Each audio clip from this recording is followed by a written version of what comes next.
2025년 3월 16일 주일낮 예배 설교. 설교 제목. 찬양으로 하나 된 다윗의 나라. 여호와께 감사하라. 그는 선하시며 그의 인자하심이 영원함이로다. 너희는 이르기를 우리 구원의 하나님이여 우리를 구원하여 만국 가운데에서 건져내시고 모으사 우리로 주의 거룩한 이름을 감사하며 주의 영광을 드높이게 하소서 할지어다. 여호와 이스라엘의 하나님을 영원부터 영원까지 송축할지로다 하매 모든 백성이 아멘하고 여호와를 찬양하였더라. 설교 목적. 역대상을 읽을 때 우리는 세 가지 서로 다른 상황을 생각하게 된다.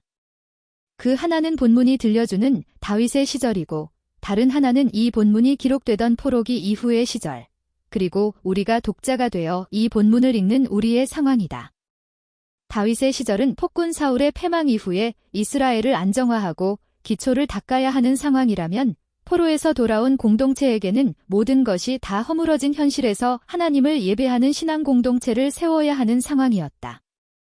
그리고 오늘 우리의 상황은 기독교 신앙 그 자체에 대한 회의와 불신의 눈초리를 마주한 가운데 교회들이 길을 잃고 사분오열되어 있는 상황이다. 이런 상황 속에서 우리는 공통적으로 한 가지 주제를 생각해 볼 수 있다. 그것은 어떻게 다시 세울 것인가 하는 것이다. 다윗은 하나님의 법궤를 자기 성으로 모신 후에 그것을 지키는 사람들을 세우고 그 앞에 정례적으로 제사를 드릴 사람들을 임명했다. 아울러 모든 백성을 불러 모으고 그들에게 떡 한 덩이와 과자를 나누어 주면서 하나님의 법궤를 모신 기념의 잔치를 벌였다. 그 잔치에서 많은 찬양대와 연주단, 그리고 찬양의 지휘자들이 등장한다. 찬양으로 온 백성의 마음이 하나로 뭉쳤고 그 찬양 속에 백성들이 기억하고 힘써야 할 일이 담겨 있었다. 찬양으로 다윗은 나라를 다시 세울 수 있는 길을 찾았다. 이것은 포로에서 돌아온 공동체에게도 큰 귀감이며 오늘 우리들에게도 하나됨을 이룰 수 있는 길을 제시한다. 그 찬양 속에서 우리는 하나님 앞에 서 있는 제사장으로서 다윗과 그 공동체를 그려볼 수 있다. 그 찬양의 제사를 드리는 제사장들은 온 백성들을 인도하여 하나님을 예배하도록 지휘하며 열방들에게 하나님의 유일하심을 선포한다. 그리고 모든 피조물에게 하나님을 찬양하도록 이끈다. 이는 하나님 앞에 있는 만물 위에 서서 하나님을 예배하는 제사장을 상징적으로 보여준다. 그리고 모든 백성은 집으로 돌아가서 가족을 축복한다. 그렇게 하나님의 통치는 백성들을 통해서 실현된다. 왕 같은 제사장이 의미하는 것이 바로 이런 것이 아닐까? 다윗이 보여준 이 그림은 어쩌면 인간의 본래적 소명과 본분이 무엇인지를 잘 드러낸다고 할 수 있다. 그것은 하나님 앞에서 하나님을 경배하고 세상을 통치하는 존재다. 그런데 그런 일은 하나님의 새 창조라고 할 수 있다. 그리고 하나님의 창조는 언제나 혼돈으로부터 질서를, 공허로부터 충만한 생명을 이끌어낸다. 이런 점에서 볼 때 오늘 우리가 한 마음이 되어 서로 연합하면서 하나님을 경배하고 세상을 축복하는 일은 그 자체로 새 창조의 거룩한 사역이라고 할 수 있다. 이것은 우리에게 연합과 경배, 그리고 축복에 동참하라고 촉구한다. 설교개요. 1. 이 성경을 읽으면서 기억해야 할 한 가지 사실. 이 역대기를 읽는 우리가 만나는 세 가지 다른 상황. 3. 하나님과 함께, 하나님 앞에서. 4. 하나님의 새로운 창조 사역에 동참하자. 1. 이 성경을 읽으면서 기억해야 할 한 가지 사실. 오래되고 널리 사랑받는 책을 고전이라고 부릅니다. 우리나라의 고전에는 삼국사기와 삼국유사가 대표적입니다. 그 책은 모두 삼국의 이야기를 들려줍니다. 삼국은 고구려와 백제, 그리고 신라를 말합니다. 그러므로 위 두 책은 고대의 세 나라에 대하여 이야기를 기록한 것입니다. 삼국사기가 국가의 주도로 기록한 정식 역사서라고 한다면 삼국유사는 승려 이련이라는 개인이 기록한 야사라고 하겠습니다. 우리 조상들은 지금부터 880년 전인 1145년의 고려 시대를 살고 있었습니다. 고려의 지도자들은 통일왕국을 건설하고 난 후에 조상들의 역사를 정리할 필요를 느꼈는지 학자 김부식에게 삼국사기를 기록하게 했습니다. 그로부터 136년이 지난 1281년경에 이련이 삼국유사를 기록하여 정식역사서에서 누락된 야사를 많이 들려줍니다. 이렇게 우리들은 이 땅에 살았던 조상들의 이야기를 알게 됩니다. 성경도 오래된 책으로서 널리 사랑받는다는 점에서 고전이라고 할 수 있습니다. 다만 신자들이 성경을 하나님의 말씀으로 귀하게 여김으로 우리는 성경을 고전이라고 부르기보다는 경전이라고 부릅니다. 이 성경도 오래전에 기록되었습니다. 그리고 그 기록이 들려주는 이야기는 그것이 기록된 시절보다 당연히 오래전의 것입니다. 역대기서는 이스라엘 역사를 압축적으로 정리한 책입니다. 역대기상에는 아담의 족보로부터 시작하여 이스라엘의 조상들의 이야기가 실려 있으며 다윗 왕국이 어떻게 이루어졌고 그 결말은 무엇이었는지가 기록되어 있습니다. 역대기하 마지막 부분은 이스라엘 왕국이 망하게 된 이야기와 그 후에 포로 생활을 하다가 페르시아의 왕 고레스의 명령으로 유다인들이 고국으로 돌아오는 이야기가 기록되어 있습니다. 이렇게 보면 역대기서는 포로에서 돌아온 사람들이 자기 조상들의 이야기를 기록한 것이라고 하겠습니다. 포로 생활은 낯선 땅에서 제대로 된 예배도 없이 살아야 하는 고되고 힘든 삶이었을 것입니다. 무엇보다도 그들은 자기 민족의 정체성과 역사를 다시 세우는 것이 절박하게 필요했을 것입니다. 그러므로 역대기서의 독자들은 망가진 나라를 다시 세워야 하는 절박한 과제를 안고 있는 유다인들입니다. 그런데 우리가 읽은 본문인 역대기상 16장은 다윗이 하나님의 법궤를 자기 성으로 모시고 와서 장막에 안치한 이야기를 들려줍니다. 그러므로 이 이야기는 역대기의 독자들이 볼 때는 약 700년 전의 일입니다. 그들은 포로에서 돌아와서 다윗이 어떻게 나라를 세웠는지를 읽으면서 자신들의 나라를 다시 세우는 방법을 생각할 것입니다. 그래서 역대기서에는 성전과 제사에 대한 이야기가 중요하게 다루어집니다.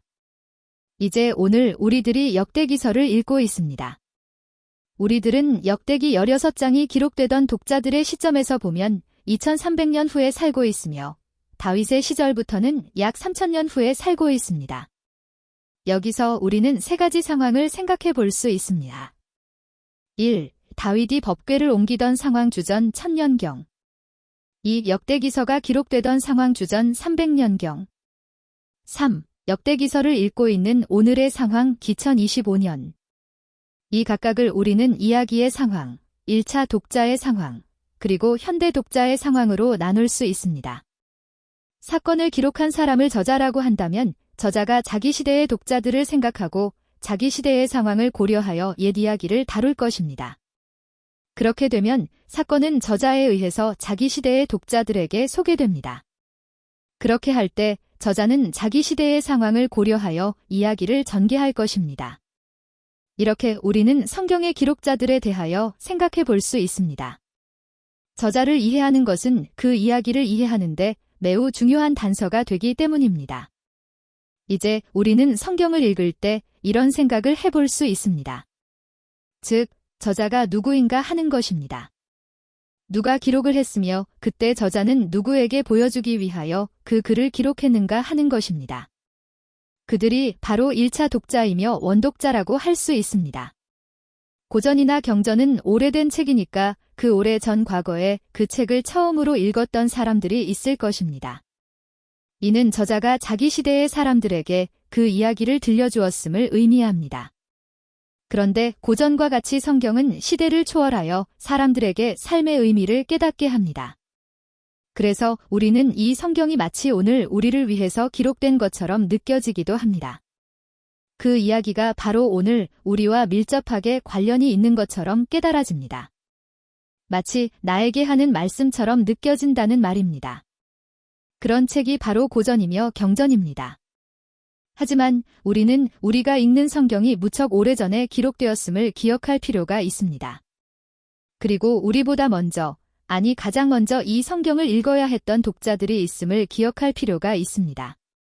그래서 오늘 저는 역대기상 16장을 읽으면서 그 이야기에 나오는 다윗의 시대 상황과 이 이야기를 들려주는 역대기 저자의 상황, 그리고 이 성경을 읽는 오늘 우리의 상황을 함께 생각해 보고자 합니다.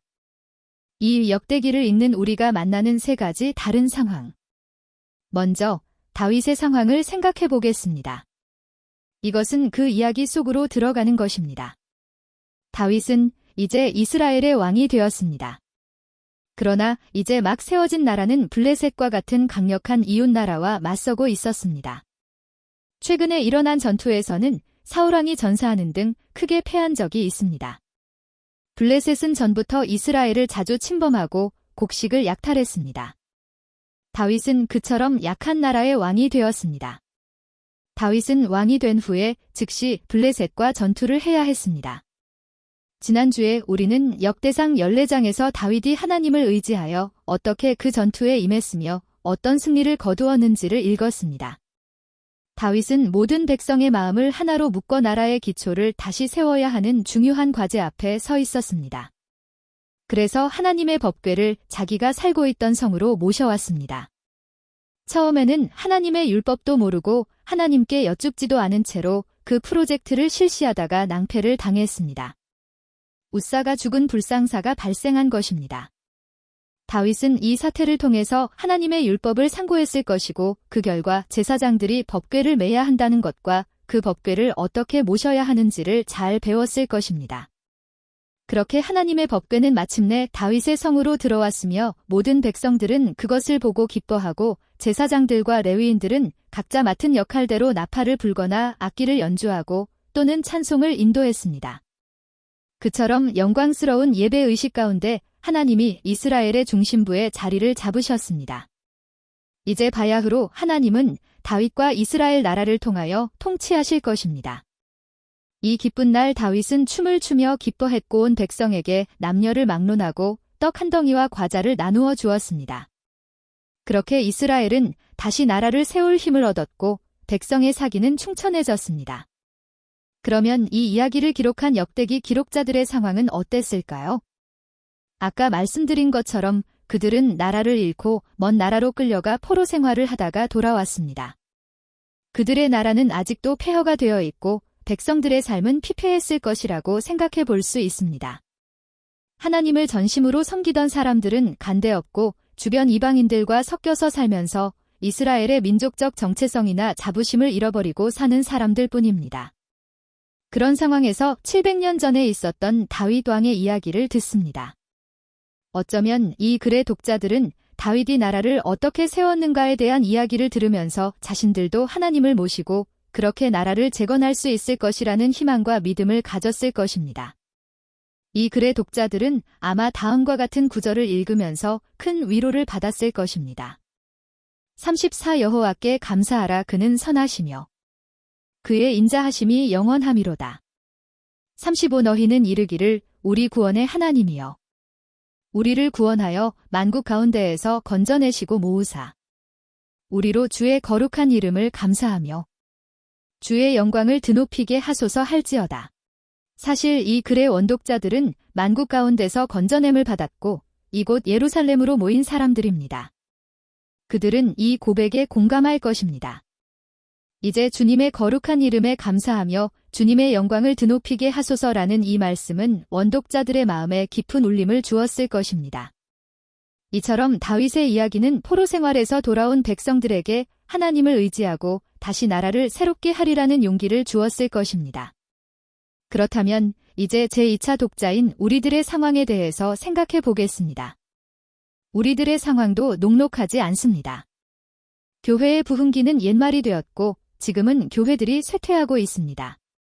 기독교 신앙 그 자체에 대해서 회의적인 사람들이 늘어나고 있습니다. 젊은이들이 교회에서 점점 희귀해지고 있습니다. 다음 세대가 없는 교회들이 늘어나고 있습니다. 더구나 일부 기독교 급진주의자들은 신앙의 본질을 훼손하는 일을 대중 앞에서 공공연하게 벌임으로써 기독교회의 명성에 먹칠을 하고 있습니다. 이런 상황 가운데에서 교회들이 어떻게 다시 일어설 수 있고 연합하여 한국 사회를 비추는 등불이 되고 세상을 선도하는 길잡이가 될 수 있을까요? 이것은 다윗이 블레셋의 침공 가운데 이스라엘 나라를 세워야 하는 과제 앞에 선 것과 같고 포로에서 돌아온 유다인들이 나라를 재건하는 과제 앞에 선 것과 같다고 할 수 있습니다. 그런 이유로 우리는 다윗이 하나님의 법궤를 자기 성으로 모셔드리고 모든 백성과 함께 기뻐하는 이 이야기를 읽으면서 우리 시대에도 이런 일이 일어나기를 갈망하게 됩니다. 아마 이 역대기서의 1차 독자들도 같은 심정이었을 것입니다.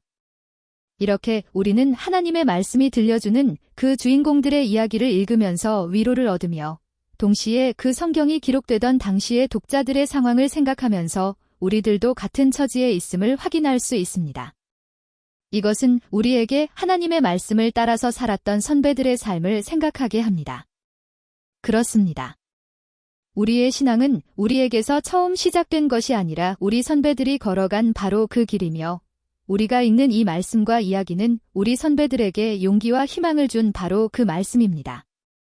그러므로 오늘 우리들도 하나님의 말씀을 믿음으로 받아서 우리의 현실에서 하나님의 뜻이 이루어지도록 노력하고 힘써야 하겠습니다. 3. 하나님과 함께 하나님 앞에서. 그러면 이제 다윗이 모든 백성 앞에서 찬양대에게 부르도록 이끌어준 그 찬양을 생각해 보겠습니다. 다윗 왕은 법궤를 자기 성 하나님의 장막 안에 안치한 후에 모든 백성 앞에서 찬양대를 동원하여 찬양을 하게 했습니다. 이 찬양은 역대기상 16장 8절부터 36절에 실려 있습니다. 찬양의 가사를 보면 먼저 다윗은 청중에게 하나님을 찬양하자고 제안합니다. 8에서 11절. 그 청중이란 다윗의 백성들을 의미합니다. 동시에 다윗은 하나님이 행하신 일과 언약을 기억하자고 권면합니다. 12에서 22절. 그 언약은 아브라함과 이삭과 야곱에게 주신 언약이므로 모든 이스라엘 백성에게 주신 그 언약입니다. 다윗이 기억하자고 권면하는 일에는 하나님이 이스라엘을 가나안 땅으로 인도한 것뿐 아니라 그들이 민족들 사이에서 유랑하며 살아갈 때 하나님이 구원하신 것도 포함되어 있습니다. 다윗의 찬양은 세계 만민에게 하나님을 찬양하자고 선포합니다. D13에서 29절. 모든 민족 중에 선포할 노래는 하나님이 모든 신 중에 뛰어나시며 존귀와 위엄과 영광과 능력과 즐거움이 주님 앞에 있다는 사실입니다.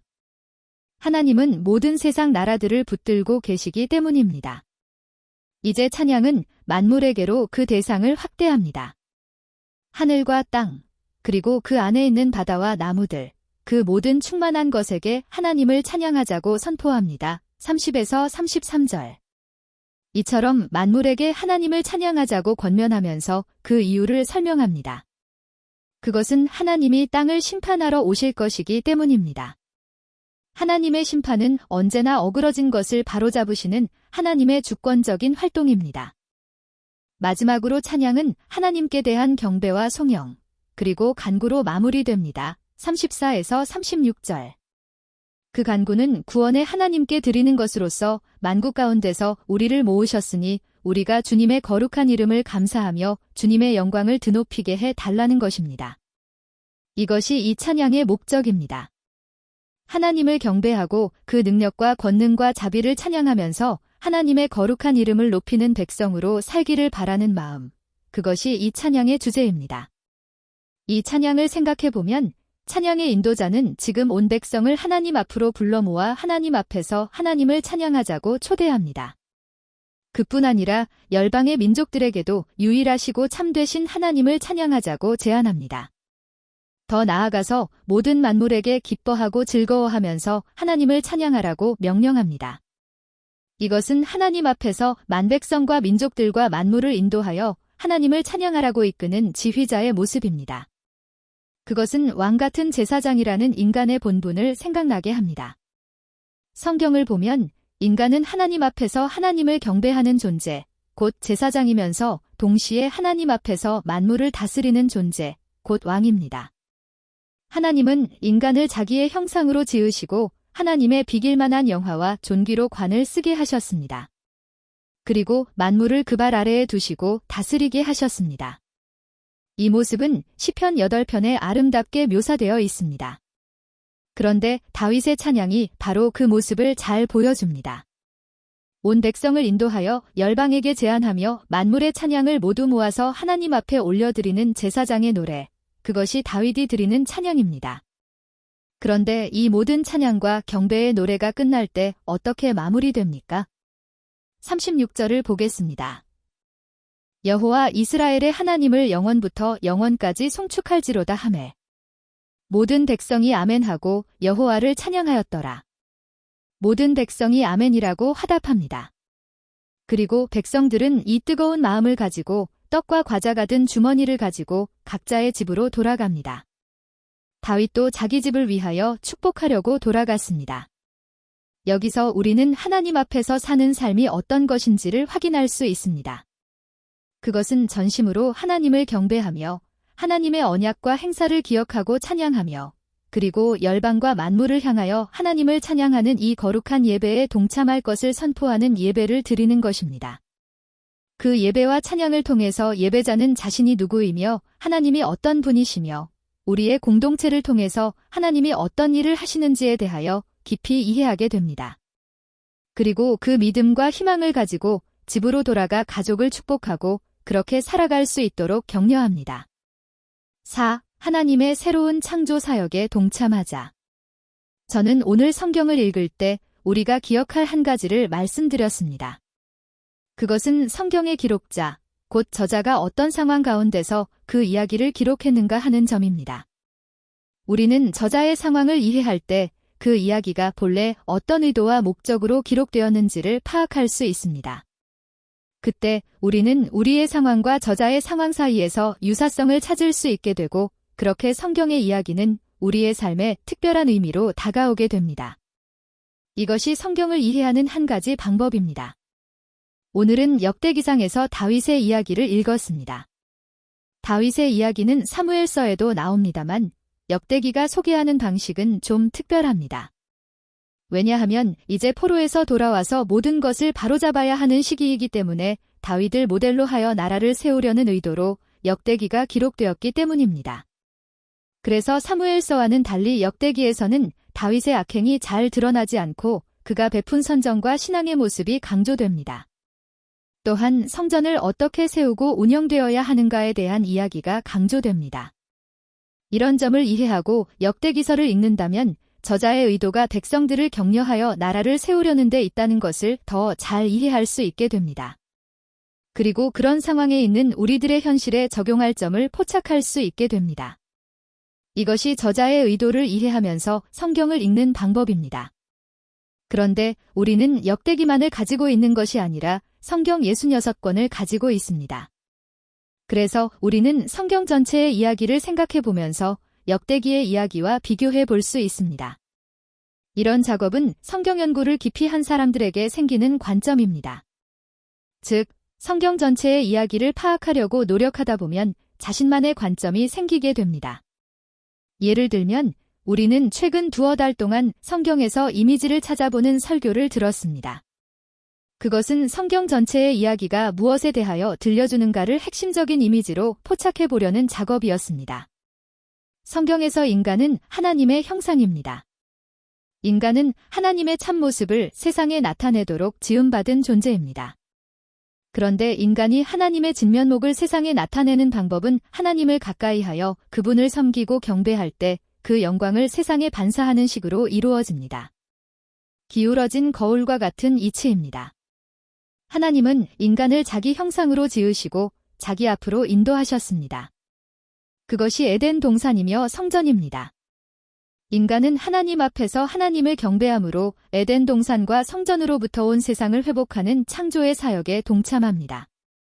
성경이 말하는 창조는 언제나 혼돈으로부터 질서를 세우며 공허한 땅의 생명으로 충만하게 채우는 활동입니다.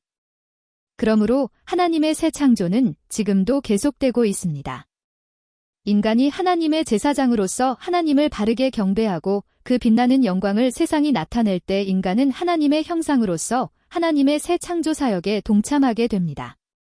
이런 관점에서 보면 다윗은 지금 하나님의 법궤를 자기의 처소로 모셔드림으로 모든 백성을 하나님 앞에 불러 모으고 찬양의 제사를 통하여 하나님을 경배하고 떡과 과자를 들려주면서 가정으로 돌아가 축복하게 합니다.